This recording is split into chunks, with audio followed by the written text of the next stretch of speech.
সকালে এবং বিকালে খাওয়ার জন্য খুবই হেলদি একটা নাস্তার রেসিপি শেয়ার করব আজকে। আর এই রেসিপিটা কিন্তু বাচ্চাদের জন্য খুবই উপকারী।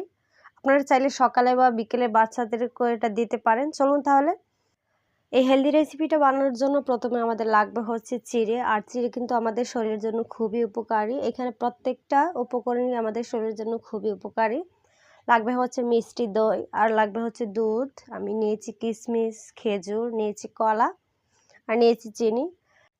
আপনারা চাইলে কিন্তু এখানে অন্য যে কোনো ফল দিতে পারেন, দিয়ে বানাতে পারেন। প্রথমে আমি এখানে দিয়ে দিচ্ছি দই। আমি এখানে একটা দই নিয়েছি, আর এই দইটা কিন্তু সবটাই আমি দিয়ে দিয়েছি। দইটা দেওয়ার পর তারপর এখানে আমরা দিয়ে দিব চিনি। আর চিনিটা আমি অল্পই দিব, কারণ যেহেতু আমাদের দইটা মিষ্টি, তাই আমি এখানে অল্প চিনি দিয়েছি। চিনিটা দেওয়ার পর এখানে আমি দিয়ে দিয়েছি খেজুর। তারপরে এখানে আমি দিয়ে দিচ্ছি কিশমিশ। আমি এখানে 8-10টার মতো কিশমিশ দিয়েছি, আর 2টার মতো খেজুর নিয়েছি। তারপর এখানে আমি দিয়ে দিচ্ছি কলা। আসলে একজনের জন্য বানাচ্ছি তো, তাই আমি প্রথমে ইচ্ছে মতো বা স্বাদ মতো করে ফল কেটে দিয়েছি।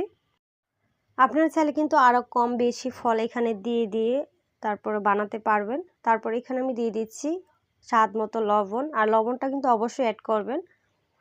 লবণটা দেওয়ার পর আমি এখন সবগুলোকে ভালোভাবে মেখে নিচ্ছি। আর এখানে দিয়ে দিচ্ছি চিড়ে 1/4 কাপ। আর আমি চিড়েগুলো কিন্তু ভালোভাবে পরিষ্কার করে নিয়েছি বা ঝেড়ে নিয়েছি, বা একটা ছাঁকনি দিয়ে ছেঁকে নেবেন। তারপর এখানে আমি দিয়ে দিচ্ছি দুধ। আমি এখানে গরুর দুধটাকে প্রথমে জাল করে নিয়েছি, জাল করে ঘন করে তারপর এখানে দিয়ে দিচ্ছি দুধ। দই চিড়ের এই রেসিপিটা খেতে খুবই ভালো লাগে, আর আমাদের স্বাস্থ্যের জন্য খুবই উপকারী একটা রেসিপি। এটা অবশ্যই বাসায় ট্রাই করবেন। আশা করছি এই রেসিপিটাও ভালো লাগছে। সবাই ভালো থাকবেন, সুস্থ থাকবেন। আল্লাহ হাফেজ।